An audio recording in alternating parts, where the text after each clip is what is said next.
In the year 170 AD, the most powerful man in the world couldn't sleep.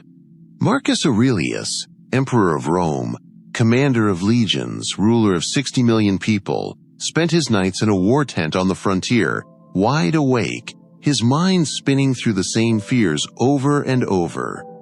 Not about the barbarians outside his tent, about himself, his doubts, his failures, his restless, looping mind.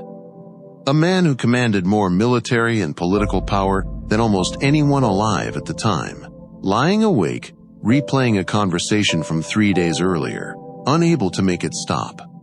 So he picked up a pen and started writing himself a way out. That private notebook still exists. Today we call it Meditations. And it's the oldest known field guide to a problem you had last night.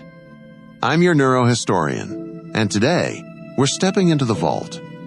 Overthinking isn't the same as thinking carefully. Careful thinking has an endpoint, a decision, a conclusion, an action.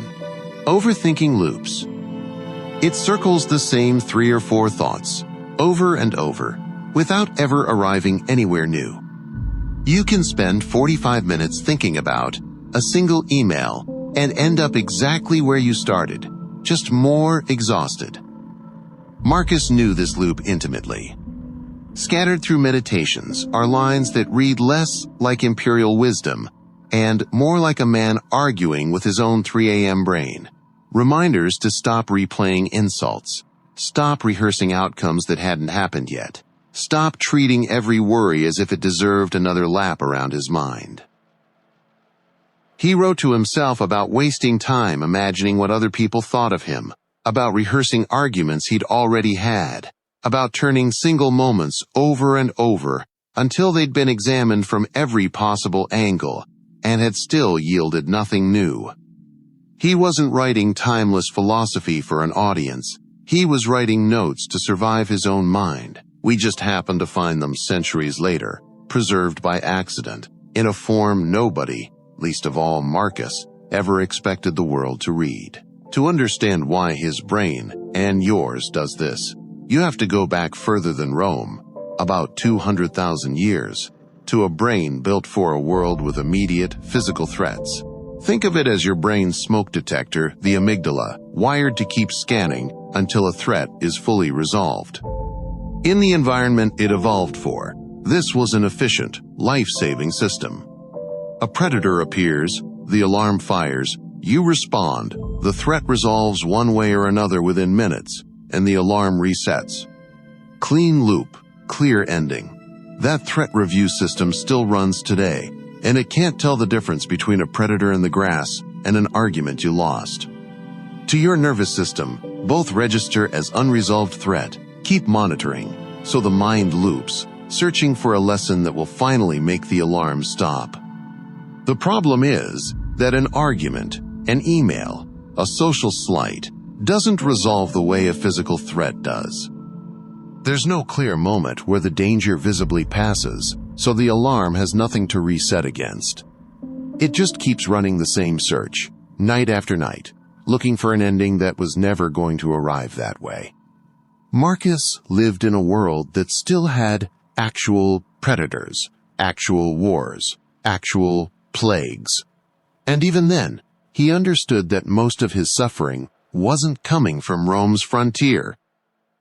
It was coming from his own interpretation of events, replayed and replayed in his head. Meditations includes a version of an idea that runs throughout Stoic thought, that we're disturbed not by what happens to us, but by the judgment we form about what happens. 2,000 years before psychologists had a name for it, he'd already located the loop. Overthinking doesn't just cost peace of mind, it costs trust in yourself. Every time you overthink a decision and eventually make it anyway, out of exhaustion, not clarity, you teach yourself something. I can't trust my own judgment. The belief reinforces itself. The less you trust your instincts, the more you feel you need to overthink the next choice, and the loop gets a little deeper each time, a little more automatic, until reaching for overthinking becomes the default response to almost any decision, large or small. The Stoics had a term for the opposite of this state, ataraxia, an untroubled steadiness of mind. Not the absence of thought, but the absence of the anxious churn underneath it. Marcus wasn't chasing emotionlessness. He was chasing the ability to think something once, act, and move on. The exact muscle overthinking slowly wastes away, the same way an unused muscle weakens from disuse rather than injury. The most common advice for overthinking is some version of, just stop thinking about it. If that worked, nobody would still be doing it. Trying to not think about something requires your brain to first think about the thing, in order to check whether you're still thinking about it. The harder you push a thought away, the more available it becomes. This is a well-documented effect in psychology, sometimes called ironic process theory, first demonstrated in experiments where people told not to think about a white bear ended up thinking about it more than people given no instruction at all. It's exactly why willpower alone tends to backfire here, and why just relax has never once actually relaxed anyone. Marcus didn't fight his mind with force either. He didn't try to silence the loop through sheer discipline. He gave it structure instead. A nightly practice of writing the thought down, examining it, and setting it aside deliberately. Not suppression. Redirection. The thought still got its moment of attention. It just didn't get to run the show indefinitely. Here's a question worth sitting with. How many of your own loops from this past week were actually solved by thinking about them harder, versus how many just eventually got interrupted by something else? Exhaustion, distraction, or time passing? For most of us, honestly, it's the second one.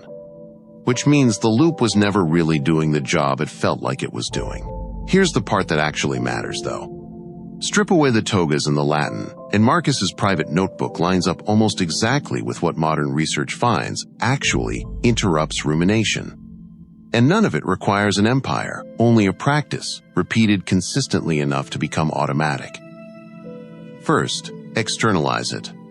Marcus wrote every restless thought down by candlelight. Writing forces a vague, looping feeling into concrete words, and a thought your brain can see on a page gets filed as processed instead of pending.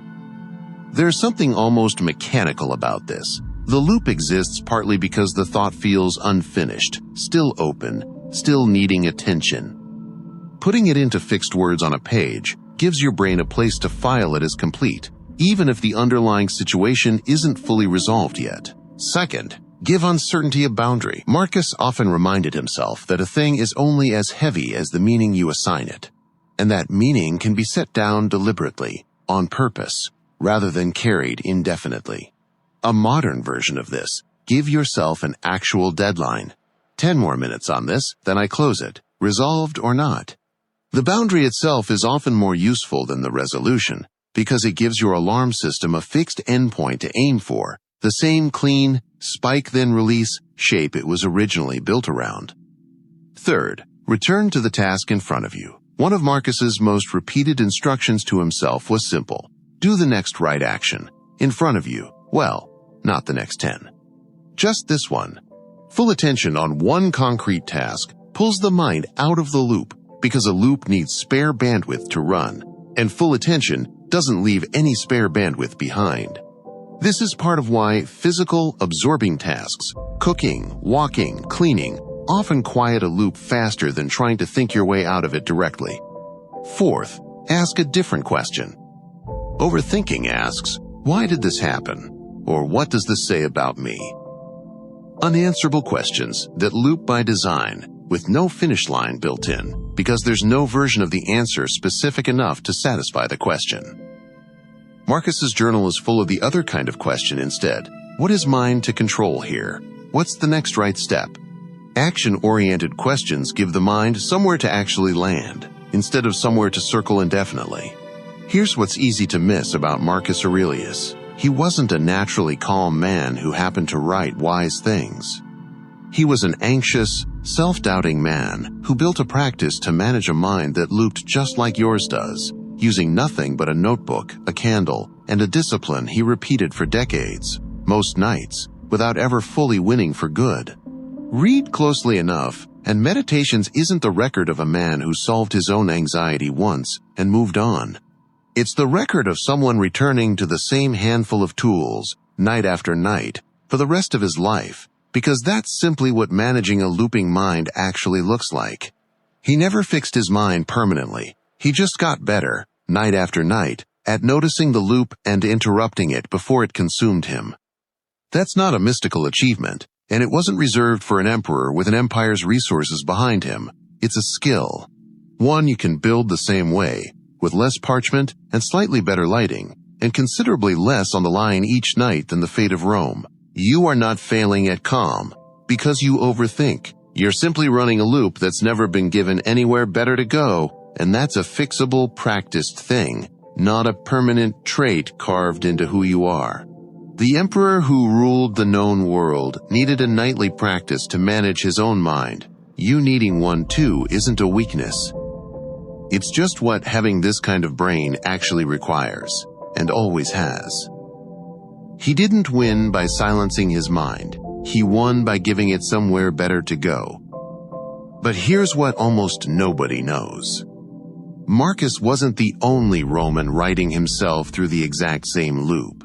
A formerly enslaved Stoic teacher named Epictetus, whose ideas Marcus studied and carried with him into that same war tent, had worked out much of this decades earlier, from a position about as far from imperial power as it's possible to be, teaching students in a small rented room instead of commanding legions across an empire.